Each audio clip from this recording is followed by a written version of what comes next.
Welcome back to the Lydia Mugru channel. Today we're going to have the last video in a series I've been doing on Dr. Gary Habermas's unfortunate misinterpretations of other scholars, especially somewhat more liberal scholars. Today's video is going to be about Dale Allison and the conversion of James, Jesus' brother. This is a little different because what's happening here is that Dr. Habermas correctly interpreted something that Dr. Allison wrote in 1985 and quotes it in Habermas's recent book, but then he does something that I call pseudo-updating. I'm going to call it pseudo-updating. So the short version of this is that in 1985, Allison wrote something that was legitimately quotable and plausibly interpreted as saying that James, Jesus' brother, was converted by a post-resurrection experience of Jesus of some kind. So, Allison's more or less an objective vision guy, and he still is today. Denies the bodily resurrection of Jesus, but holds that probably Jesus' body disappeared, and then the disciples had visionary, but in some sense veridically visionary experiences of Jesus. Okay, so James, Jesus' brother, in 1985, he wrote something that sounded like he thought James, Jesus' brother, was converted by a appearance experience. But 20 years later, in 2005, and then again in an updated version of the 2005 book published in 2021, Allison definitely eschews the idea that James was converted by an appearance.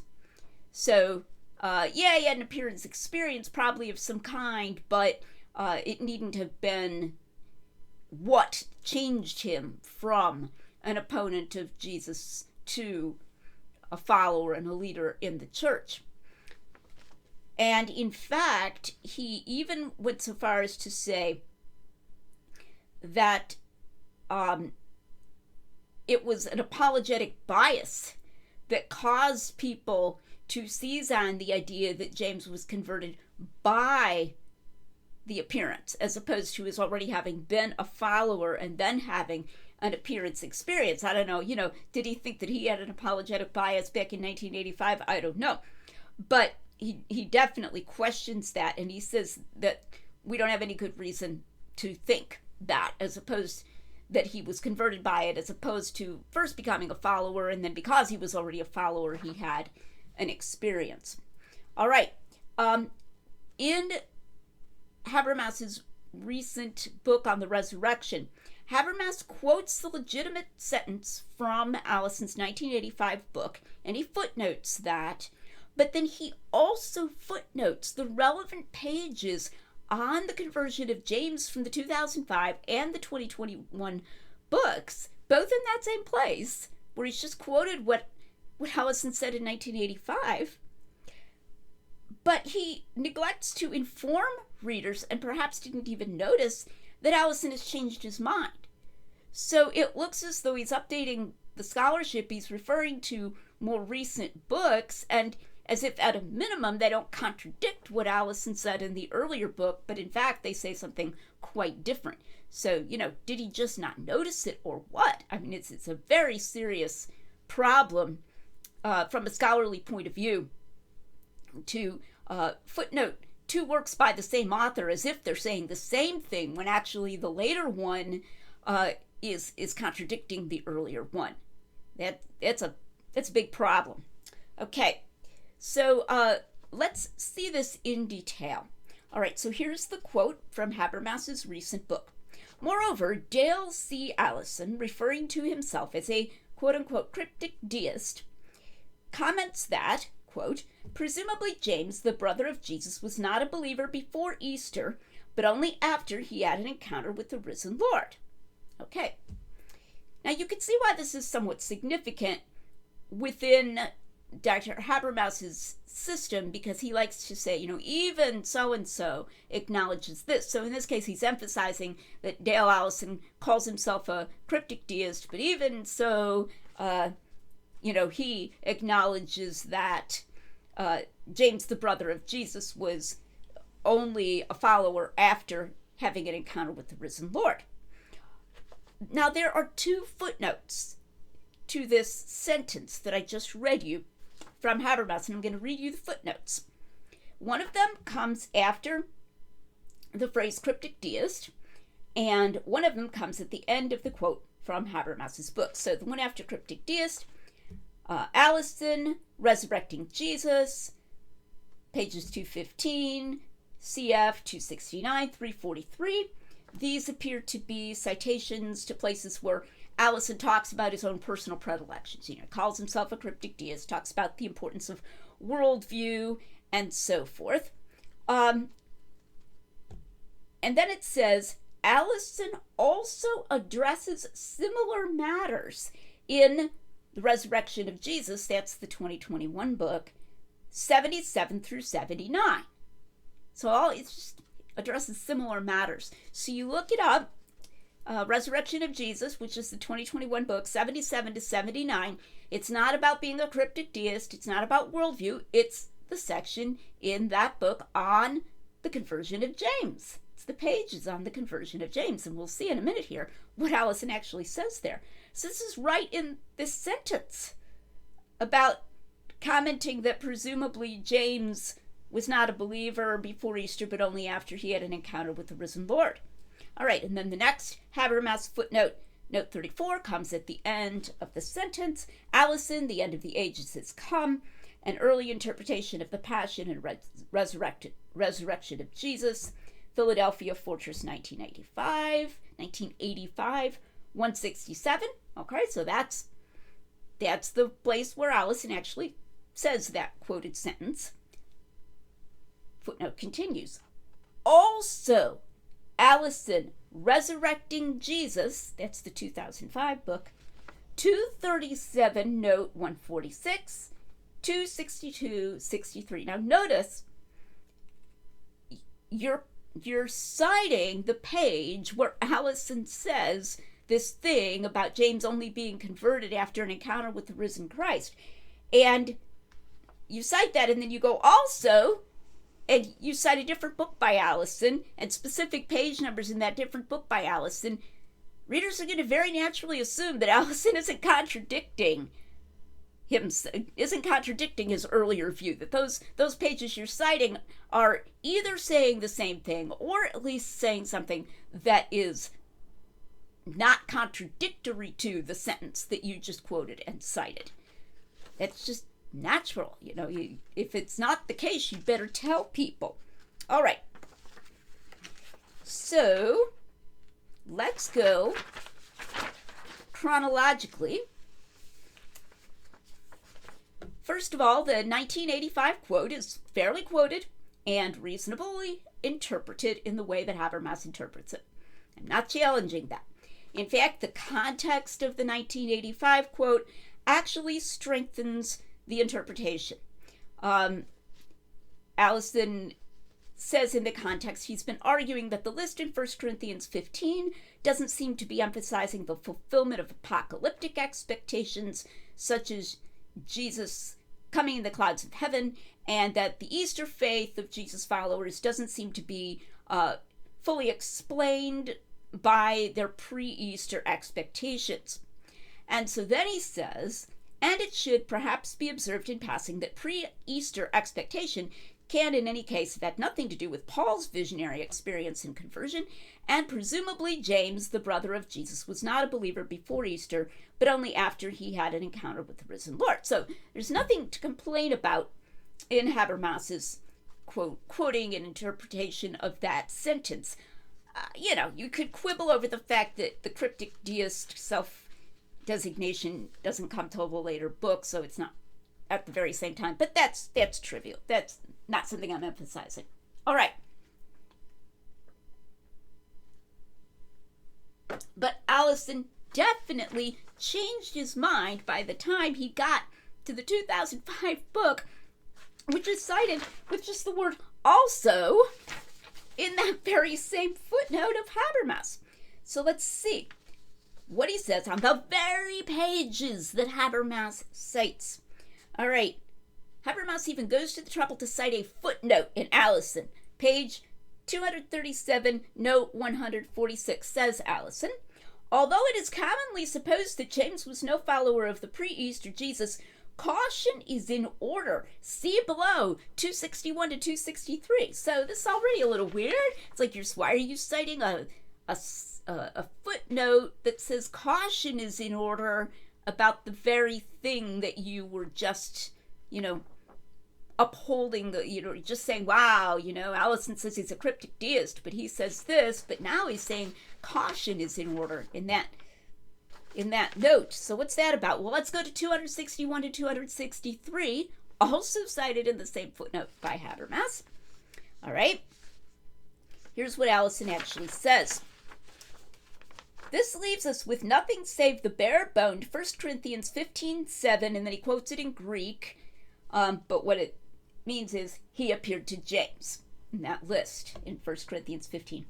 Much, nonetheless, has often been made of it, given the plain statement of John 7:5, for not even his brothers believed in him, as well as the tension between Jesus and his family reflected in Mark and implicit in other texts. He gives several places where Jesus has problems with his family. Many have inferred that the appearance to James was, like the appearance to Paul, a sort of conversion. Many, like you back in 1985, Dale, but hey, he's allowed to change his mind if he wants to. Reginald Fuller wrote, continues Allison, it might be said that if there were no record of an appearance to James, the Lord's brother, in the New Testament, we should have to invent one in order to account for his post-resurrection conversion and rapid advance. Close the quote from Fuller. Continue the quote from Allison. Apologists for the resurrection have often emphasized that it must have been a Christophany that changed James from an outsider to an insider. This is far from certain. We cannot assume that the tension between Jesus and his family was at all times the same, or that things were not better toward the end than they were at the beginning. The same holds for James's brothers, referred to in 1 Corinthians 9:5. The plural implies the prominence of more than just James. Did they also see Jesus? Another possibility is that James joined the Christian community and only subsequently had a vision of Jesus. The frustrating truth is that we just do not know the circumstances of the post-mortem appearance to James, only that if Paul has his facts straight, it took place between the appearances to Peter and Paul, and we can guess that it was a factor in his rise to ecclesiastical power. So, close quote from Habermas, from Allison, the very pages that Habermas cites in the 2005 book.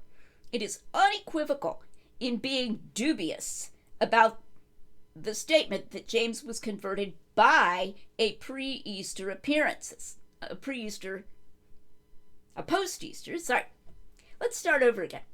On those very pages that Habermas cites, Allison is unequivocal in being dubious about the alleged conversion of James by a post-resurrection appearance. All right, he's like, we can't really know this. Maybe he became a believer, a follower, before he had a vision, whatever his vision was like. And you can see why this is, considered kind of important, because the idea is, wow, it must have been a really convincing experience to convert someone who was a doubter into being a follower, right? But that's exactly what, in 2005, Allison is really doubting. He's really questioning. All right, what about the 2021 books? And Habermas cites this where he just says, he also discusses these matters. Yeah, okay, these matters. The conversion of James, the very thing you're citing him as agreeing with you on. All right, some of the wording is the same, but in some ways, Allison is even more emphatic in being dubious. All right, Allison, 2021, pages 77 to 79. Paul reports in 1 Corinthians 15:7 an appearance to James. As with he appeared to Cephas, the lack of a qualifying phrase, such as son of X, bespeaks the person's fame. This then is surely the brother of Jesus. Beyond the two Greek words, Paul fails to elaborate, and no other first-century source relates or refers to this event. My inclination is to suppose that the event happened too long after Easter to win inclusion in Matthew, Mark, Luke, or John. Okay, and then snip a little bit later on those pages. This leaves us with nothing save the bare-boned 1 Corinthians 15:7, then he appeared to James. Apologists, nonetheless, have repeatedly made much of it. Defenders of the resurrection are in the habit of emphasizing that it took an encounter with the post-mortem Jesus to turn an outsider into an insider. This is hardly assured.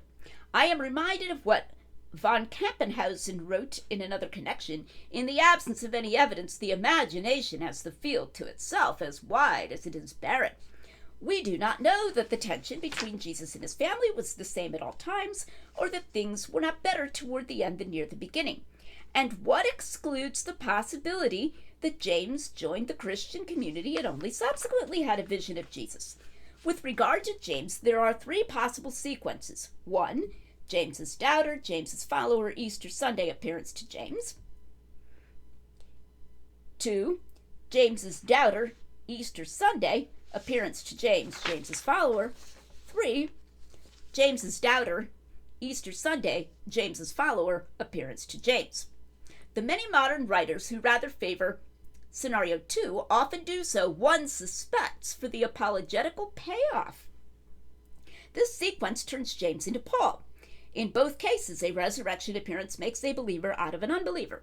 What real evidence, however, requires the second option and excludes the third, that is, that James became a follower before the appearance experience, or even makes it less likely? The sad truth is that we do not know the circumstances of the appearance to James. We know not where it occurred, nor when it occurred. We cannot characterize James' state of mind at the time, nor determine whether he had already thrown in with the Christian cause. We can say, assuming Paul has his facts straight, that James saw Jesus after Peter did, and so almost certainly after James had learned of others seeing Jesus. We can further surmise that the experience was a factor in the man's rise to ecclesiastical power. That, however, is about all we can, with good conscience, wring from, and then he gives the Greek, he appeared to James. All right, so what he seemed prepared to allow in 1985, that James was converted in virtue of a resurrection appearance to Jesus, he now treats as something that nobody can be justified in thinking, that the evidence doesn't support, and that people only seize upon due to its apologetic payoff.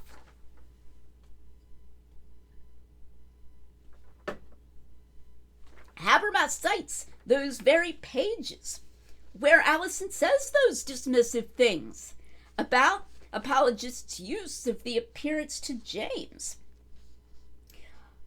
But he gives us no hint that that's Allison's current position, even after using the 1985 quote that takes such a very different position. All right, this is pretty wild. Now, I'm just going to say right here, if someone else did this, I can imagine other people that if they did this, it could understandably be called deceptive, because it looks like you're trying to make it look to your reader, if they bother to check the footnotes, like Allison continued to think this, or at least he didn't, say something that contradicted it. Okay? And that you are reading up on Allison's more recent writings, and that you're updating your scholarship and you're keeping up to date with what Allison said. And it isn't just that the 1985 quotation is 40 years out of date. It's not even just that Habermas doesn't appear to know that Allison changed his mind, doesn't appear to have found out. Now, both of those things would be the kind of thing that might happen. It's an oversight, excusable, although I would note at least briefly that it is somewhat embarrassing, since these volumes by Habermas, they're his magnum opus, and he refers repeatedly in the volumes to cutting-edge scholarship, recent trends in scholarship. That's at least, somewhat embarrassing to be, quoting something that's 40 years out of date in the decisive sense that the scholar has changed his mind radically. But waive that. The problem isn't just that Habermas doesn't update his views. The problem is that he footnotes. He appears to update. He footnotes right here when discussing Allison's view of the conversion of James, the more recent book. So that looks like you are updating, but you are far, far from doing so.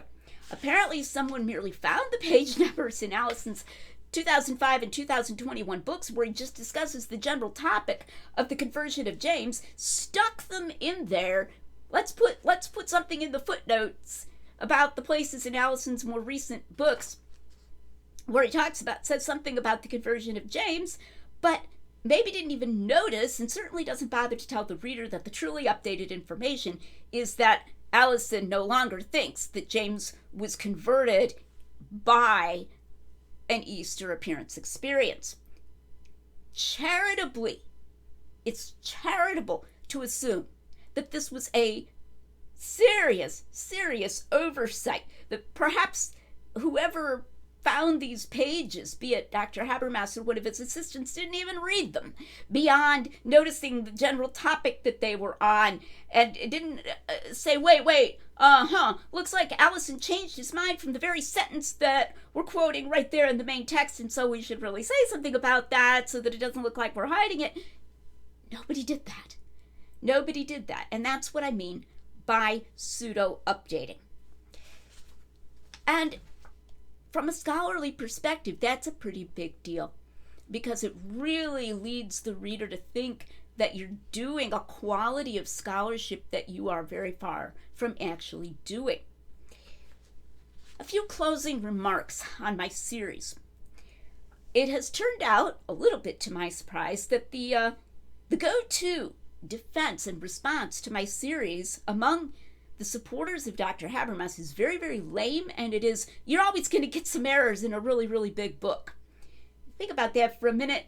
This would mean, apparently, that if you write a dissertation or you write a book and you make very significant interpretive errors in stating what the views are of some author, you can sort of dilute them by just writing more and more and more pages. And as long as your book or your dissertation or whatever it is big enough so that these significant interpretive errors constitute only N% of the sentences in the really big book, it's not that big of a deal anymore, and that's crazy from a scholarly perspective.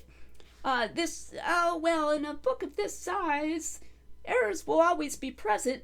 It downplays the importance of these errors. These are not page number issues. I made this clear recently. I had the post on Habermas misinterpreting David Wenham, and then also he cites something from William Lane Craig, which he's also misinterpreting at that same point, where he wildly misinterprets and takes out of context a sentence from David Wenham. And in passing in that post, I discussed the difficulty that I had finding the page number in the edition of Craig's book that Habermas was citing. And so I said, this looks like it's an incorrect page number. I was not making a big deal about the page number.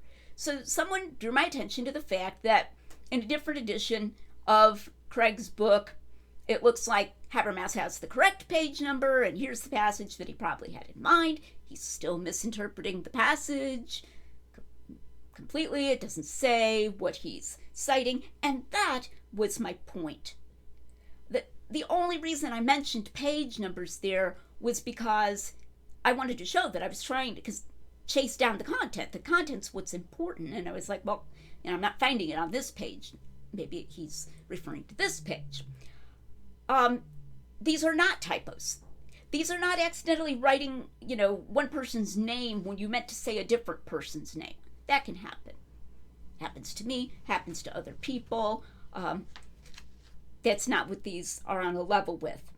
What I'm emphasizing here are significant problems of interpretation at places that Habermas himself emphasizes. Now, you can't have it both ways. As we saw in the videos on the Jesus seminar, Habermas makes a big deal about how amazing, surprising, significant, epistemologically important it is that, say, even the Jesus Seminar thinks that the group appearances were multiply attested. Nope, turns out they don't.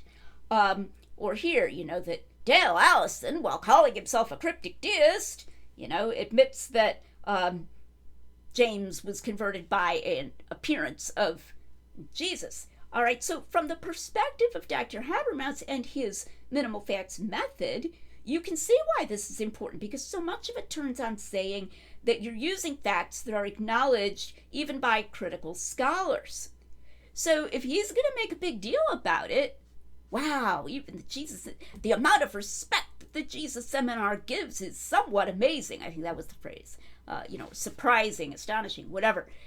And then when it turns out he's wrong, you can't say, you're always going to get some errors in a big book like this. Like, it's not important. Which is it?